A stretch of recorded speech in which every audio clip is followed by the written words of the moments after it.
390, 391, 395, 399 और ये पूरे 400।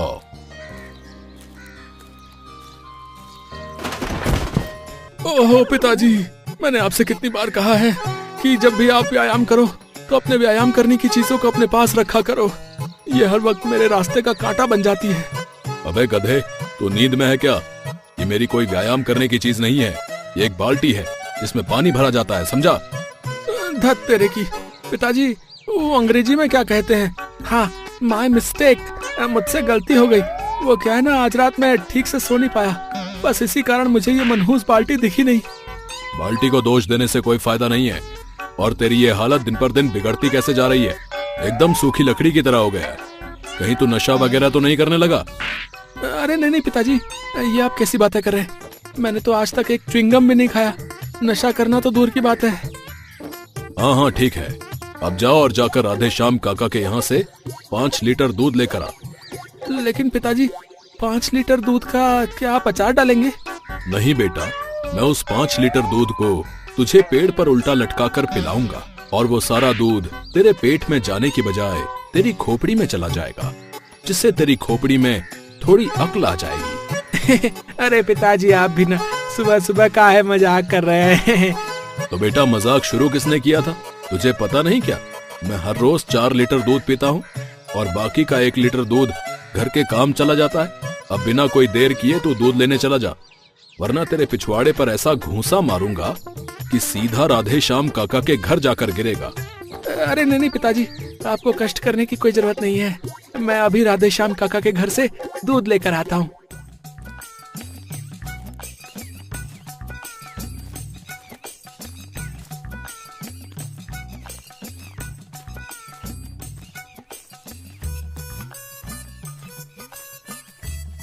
अरे काका, ओ राधे श्याम काका, अरे कहाँ मर गए? जल्दी बाहर आओ। अरे क्या हुआ गज्जू? काहे ढैचू ढैचू कर रहा है? आखिर क्या काम है? अरे काका, मैं आपको कितनी देर से आवाज लगा रहा हूँ, आखिर कहाँ थे आप इतनी देर से? अरे बेटा, वो कहा है ना, आज मेरी गाय दूध देने में थोड़ा नाटक कर रही थी, फिर मैं उसको पुष्पा 2 फिल्म दिखाने ले गया, तब जाकर जो है उसने मुझे दूध दिया। काका, आप क्या सठिया गए? गाय भी कभी फिल्म देखती है क्या? अरे बेटा, मैं तो मजाक कर रहा था। तो बताओ, कितने लीटर दूध चाहिए तुम्हें? काका, मुझे 5 लीटर दूध दे दो। आज मेरे पिताजी को ज्यादा दूध पीने का शौक चढ़ गया है। बेटा, तू भी कुछ खाया पिया कर। एक तेरे पिताजी है जिनसे पूरा गांव डरता है, और एक तू है जिससे एक मच्छर भी ना डरे। तू भी अपने पिताजी से पहलवानी क्यों नहीं सीख लेता? अरे काका, मुझे ये सब काम में कोई दिलचस्पी नहीं है। मेरा मानना यह है कि इन पहलवान लोगों में केवल हवा भरी रहती है। हाँ, अब आप मुझे जल्दी से दूध दे दीजिए, वरना पिताजी मुझ पर गुस्सा करेंगे। ठीक है बेटा, मैं अभी तुझे 5 लीटर दूध दे देता हूँ। और फिर राधे श्याम गज्जू को एक पतीले में 5 लीटर दूध दे देता है और गज्जू वो दूध लेकर अपने घर आ जाता है।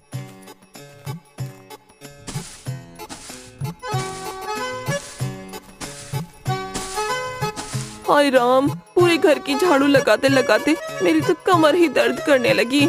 भाग्यवान, मैंने तुमसे कितनी बार कहा है कि तुम भी मेरे साथ व्यायाम करा करो। व्यायाम करने से शरीर में फुर्ती आती है और शरीर मजबूत बनता है। कल्लू पहलवान ये कह ही रहा होता है, तभी वहाँ गज्जू दूध लेकर आ जाता है। ये लो पिताजी, मैं आपके लिए दूध लेकर आ गया। लो, आ गया तुम्हारा बेटा। दोनों माँ बेटे एकदम चूसे हुए आम की तरह हो गए हैं। कल से तुम दोनों मेरे साथ व्यायाम करोगे, और व्यायाम करने से किसी ने मना किया तो मुझसे बुरा कोई नहीं होगा। ए जी, क्या पागल हो गए हैं? अब इस उम्र में मैं व्यायाम कैसे करूंगी? अब मेरी उम्र व्यायाम नहीं, आराम करने की है।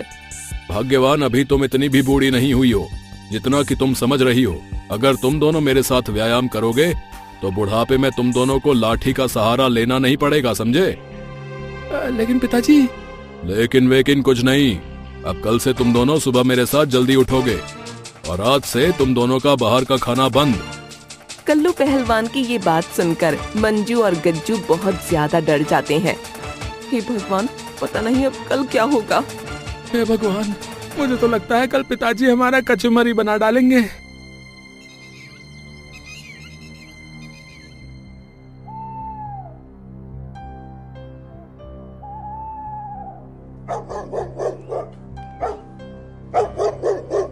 अगले दिन कल्लू पहलवान हर रोज की तरह सुबह जल्दी उठ जाता है, लेकिन मंजू और गज्जू अभी भी खर्राटे मारकर सो रहे होते हैं। भाग्यवान और गज्जू, चलो जल्दी उठो, सुबह के 5 बज गए हैं, व्यायाम करने का समय हो चुका है। चलो जल्दी से दोनों उठ जाओ। अरे पिताजी, बाहर बहुत तेज ठंड है। और अभी तो सूरज भी नहीं निकला। इतनी ठंडी में हम व्यायाम कैसे करेंगे?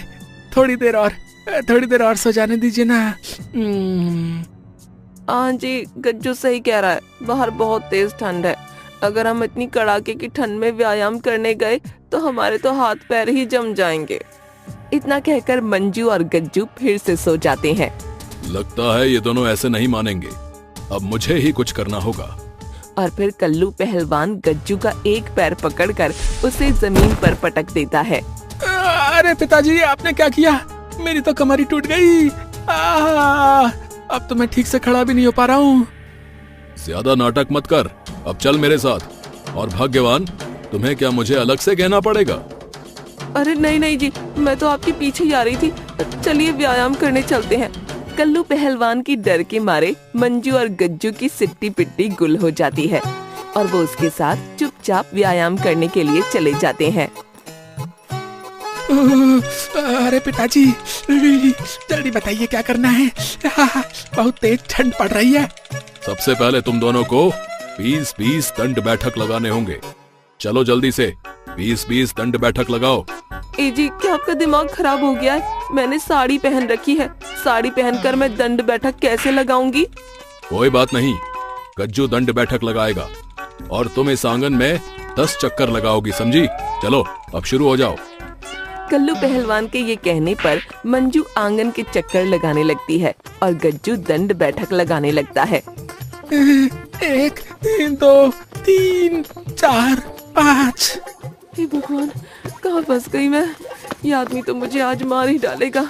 भागते भागते मेरे पैर दर्द करने लगे। अरे गज्जू, ठीक से दंड बैठक लगा, वरना मैं दंड बैठक की संख्या और बढ़ा दूंगा, समझा? अरे नहीं पिताजी, इससे ज्यादा मैं दंड बैठक नहीं लगा सकता। ऐसे ही मंजू और गज्जू को व्यायाम करते करते पूरे 2 घंटे बीत जाते हैं। फिर मंजू कल्लू पहलवान से कहती है, ए जी, हमें व्यायाम करते करते पूरे 2 घंटे बीत चुके हैं। घर का सारा काम पड़ा हुआ है, अब मुझे यहाँ से जाने दीजिए।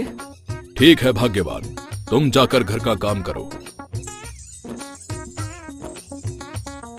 ठीक है पिताजी, अब मैं भी चलता हूँ, मुझे भी अब पढ़ाई करनी है। अच्छा, नमस्ते। अबे तू कहाँ जा रहा है? अभी तो तुझे पूरे आंगन के 50 चक्कर और लगाने हैं। क्या पिताजी, मेरे अंदर अब बिल्कुल भी शक्ति नहीं बची है। अगर मैंने इस आंगन के 50 चक्कर लगाए तो मुझे ही चक्कर आने लग जाएंगे, सच्ची। इतना कहकर गज्जू कल्लू पहलवान को चकमा देकर वहाँ से भाग जाता है। अबे भागता कहाँ है? रुक, तुझे अभी बताता हूँ।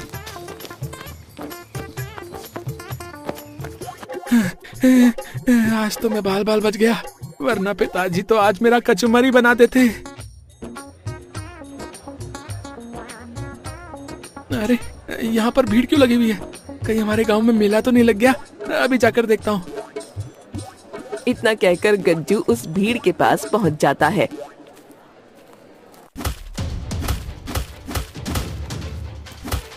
अरे भाई, यहाँ क्या हो रहा है? और ये पहलवान इस व्यक्ति को इतनी बेरहमी से क्यों मार रहा है? अरे भाई, ये पहलवान अपने गांव में नया आया है और सुना है कि ये पहलवान सभी लोगों को डरा धमका कर उनसे पैसे लूटता है और जो भी व्यक्ति इसके खिलाफ जाता है वो उसकी मार कर चमड़ी उधेड़ देता है। अच्छा, तो ये माजरा है, लेकिन ये तो गलत है। इस गांव में अब मेरा नाम चलेगा, हर व्यक्ति मुझसे थर-थर कांपेगा और अगर किसी ने मेरे खिलाफ जाने की कोशिश की तो मैं उसे इस व्यक्ति की तरह अपने हाथों से मसल दूंगा। पहलवान जी, मुझे छोड़ दो, मेरे बच्चे अभी छोटे हैं, मुझे जाने से मत मारो। पहलवान जी, कृपा करके मुझे छोड़ दो। पहलवान को उस व्यक्ति की एक नहीं सुननी और सभी लोगों के सामने उसकी गर्दन वो मरोड़ देता है। ये सब देखकर गांव के सभी लोग बहुत ज्यादा डर गए। इस गांव में अब चलेगा मेरा जलवा और मार मार कर बना दूंगा तुम सभी का हलवा। शेर सिंह, तू हमारे गांव से चला जा, वरना तेरे लिए अच्छा नहीं होगा। अच्छा, किसमें है इतनी हिम्मत जो मुझे इस गांव से निकाल कर दिखा दे? और गांव वालों, तुम सभी ध्यान से सुन लो बे, अगर किसी ने भी मुझे कोई चीज देने से इनकार किया ना, तो तुम्हारे लिए अच्छा नहीं होगा। शेर सिंह, अगर तुझे अपनी ताकत पर इतना ही घमंड है तो आ जा कल अखाड़े में, वहीं हो जाएगा दूध का दूध और पानी का पानी। अरे मुखिया, क्या तू सठिया गया रे? इस बुढ़ापे में अब तू मुझसे अखाड़े में लड़ेगा बे? अरे नहीं नहीं, मैं क्यों भला तुझसे लड़ूंगा भाई, तुझे हराने के लिए तो हमारा कल्लू पहलवान ही काफी है। हाँ, जिसको बुलाना है बुला लेना, मैं डरता थोड़ी हूँ तुम्हारे उस कल्लू पहलवान से। पूरे गांव में है मेरा जलवा, मार मार कर बना दूंगा सभी लोगों का हलवा। इतना कहकर शेर सिंह वहाँ से चला जाता है।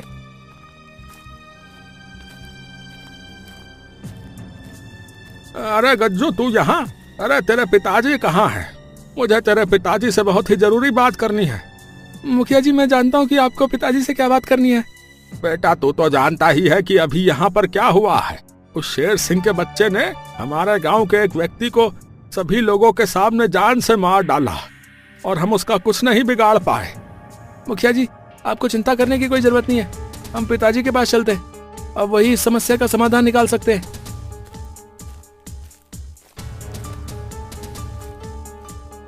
और फिर गज्जू मुखिया जी को लेकर अपने घर आ जाता है।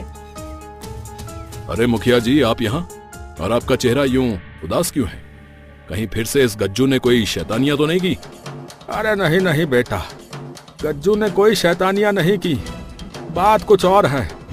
मुखिया जी, साफ साफ कहिए, आखिर बात क्या है? और फिर मुखिया ने कल्लू पहलवान को शेर सिंह के कारनामों वाली सारी बात बताई।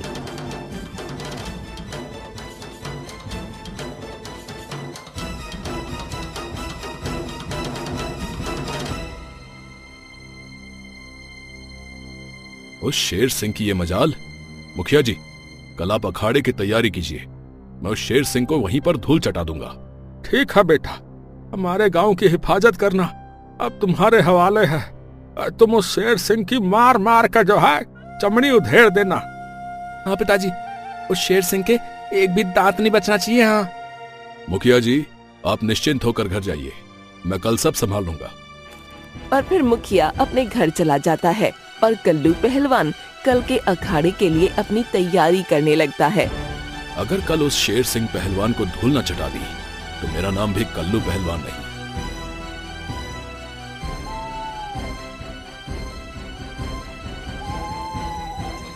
अगले दिन गांव के सभी लोग अखाड़े के पास पहुंच जाते हैं। कल्लू पहलवान और शेर सिंह पहलवान भी लड़ाई करने के लिए एकदम तैयार थे। ओह, तो तुम हो कल्लू पहलवान है? हाँ शेर सिंह, आज मैं तेरी मार मार कर खाल उधेड़ने आया हूँ। आज तुझे मेरे हाथों से कोई नहीं बचा सकता। कल्लू पहलवान, इतना आसान नहीं है मुझे मारना है। मैंने हट्टे कट्टे पहलवानों को हराया है। हर गांव में है मेरा जलवा, मार मार के बना दूंगा तुम्हारा हलवा। वो तो अभी पता चल जाएगा शेर सिंह कि कौन है सिकंदर और कौन है बंदर। और फिर कल्लू पहलवान और शेर सिंह के बीच जोरदार लड़ाई हो जाती है। कल्लू पहलवान शेर सिंह को मार मार कर अधमरा कर देता है। पिताजी, इस शेर सिंह के बच्चे को आज छोड़ना मत, इसे मार मार कर इसके सारे दांत तोड़ दो। अरे नहीं, ये क्या हो रहा है? मैं इस कल्लू पहलवान से नहीं हार सकता, मुझे जल्द ही कुछ करना होगा। और फिर शेर सिंह पहलवान अपनी लंगोट में से एक जहरीला पाउडर निकालता है और कल्लू पहलवान की आंखों में भर देता है। ये मेरी आंखों में क्या चला गया? मुझे कुछ दिखाई क्यों नहीं दे रहा है? मेरी आंखों में बहुत तेज जलन हो रही है। यही सही मौका है इस कल्लू पहलवान को हराने का। मैं अभी इसके हाथ पैर चटका देता हूँ। कल्लू पहलवान की आंखों में जहरीला पाउडर चले जाने की वजह से उसे कुछ दिखाई नहीं देता और यही मौके का फायदा उठाकर शेर सिंह कल्लू पहलवान को बहुत मारता है और उसका एक हाथ तोड़ देता है। शेर सिंह, मैं तुझे छोड़ूंगा नहीं। तूने मेरे साथ ये अच्छा नहीं किया। इतना कहकर कल्लू पहलवान वहीं पर बेहोश होकर गिर पड़ता है। देखो गाँव वालों, देखो, मैंने तुम्हारे इस कल्लू पहलवान को धूल चटा दी। मुझे कोई नहीं हरा सकता। हर गांव में है मेरा जलवा। मार मार कर बना दूंगा तुम सभी लोगों का हलवा। इतना कहकर शेर सिंह वहाँ से चला जाता है।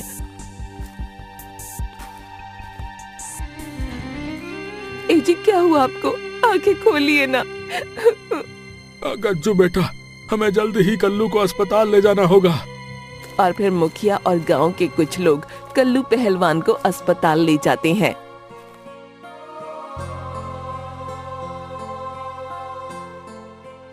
डॉक्टर साहब, क्या हुआ है हमारे कल्लू पहलवान को? ये आखिर बेहोश कैसे हो गया? मुखिया जी, इनकी आंख में किसी प्रकार का जहरीला पाउडर चला गया है, जिससे ये बेहोश हो गए और इनके हाथ में भी फ्रैक्चर आया है। अब इन्हें 3 महीने तक आराम की आवश्यकता है। डॉक्टर साहब, क्या अब हम कल्लू से मिल सकते हैं? जी हाँ, अब वो खतरे से बाहर है। अब आप तीनों उनसे मिल सकते हैं। ए जी, अब आपकी तबीयत कैसी है? भाग्यवान, अब मैं ठीक हूँ। तुम्हें चिंता करने की कोई जरूरत नहीं है। लेकिन कल्लू बेटा, तुमने अच्छे अच्छे पहलवानों को हराया है, तो फिर तुम इस शेर सिंह से कैसे हार गए? मुखिया जी, उस शेर सिंह ने मुझे धोखे से हराया है। उसने मेरी आंखों में जहरीला पाउडर डाल दिया था, जिसके कारण मुझे दिखाई देना बंद हो गया और उसने मौके का फायदा उठाकर मुझे हरा दिया। पिताजी, उस शेर सिंह ने यह अच्छा नहीं किया। आपका बदला अब मैं उससे लूंगा।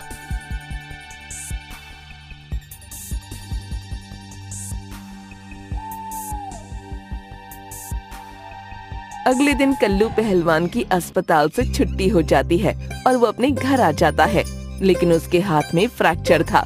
अब वो 3 महीने तक कुछ नहीं कर सकता था। ऐसे ही कुछ दिन बीत जाते हैं और फिर एक दिन, बेटा, तू बाजार जाकर थोड़े फल ले आ। फलों का जूस पीकर तेरे पिताजी को थोड़ा बेहतर महसूस होगा। ठीक है माँ, मैं भी बाजार से फल लेकर आता हूँ। इतना कहकर गज्जू फल लेने के लिए बाजार चला जाता है।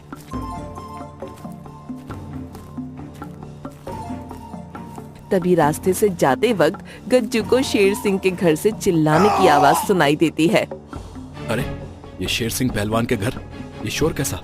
मुझे खिड़की में से देखना होगा। क्यों रे नालायक, हैं? मैंने तुझसे कितनी बार कहा है कि मेरे पैरों से दूर रहा कर। तुझे पता नहीं क्या कि मेरा एक पैर नकली है? पहलवान जी, मुझे माफ कर दीजिए। यहाँ से जाते वक्त मैं आपसे टकरा गया और गलती से आपके पैर में चोट लग गई। ठीक है, अगली बार से ध्यान रखना। अब जा यहाँ से और जाकर अपना काम कर।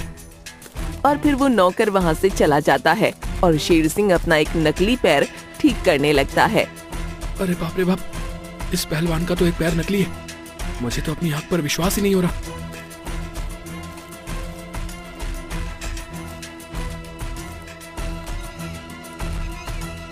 अगले दिन गज्जू मुखिया के घर पहुंच जाता है। प्रणाम मुखिया जी। अरे गज्जू, तू यहाँ? सब ठीक तो है ना? मुखिया जी, मैं उस शेर सिंह से अखाड़े में लड़ना चाहता हूँ। क्या? गज्जू, ये तो क्या कह रहा है? तू शेर सिंह का मुकाबला नहीं कर सकता। तुझमें इतना बल नहीं है कि तू उसको हरा सके। मुखिया जी, मेरे पास बल नहीं है तो क्या हुआ? मेरे पास बुद्धि तो है। मैं उसे अपने दिमाग से हराऊंगा। आप बस अखाड़े की तैयारी कीजिए, बाकी सब मैं संभालूंगा। ठीक है बेटा, जैसी तुम्हारी मर्जी।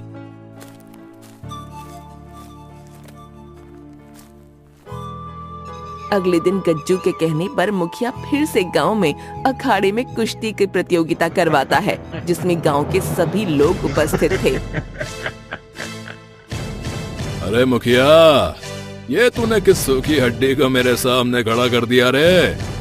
अगर मैंने इसको एक घूंसा मार दिया ना, तो ये गांव के बाहर जाकर गिरेगा। शेर सिंह पहलवान, तुझे अपनी ताकत पर ज्यादा ही घमंड है ना? मैं तेरा एक घमंड चूर चूर कर दूंगा। और फिर गज्जू और शेर सिंह के बीच लड़ाई शुरू हो जाती है और गज्जू उसे मारने की जगह उसके पेट में गुदगुदी करने लगता है।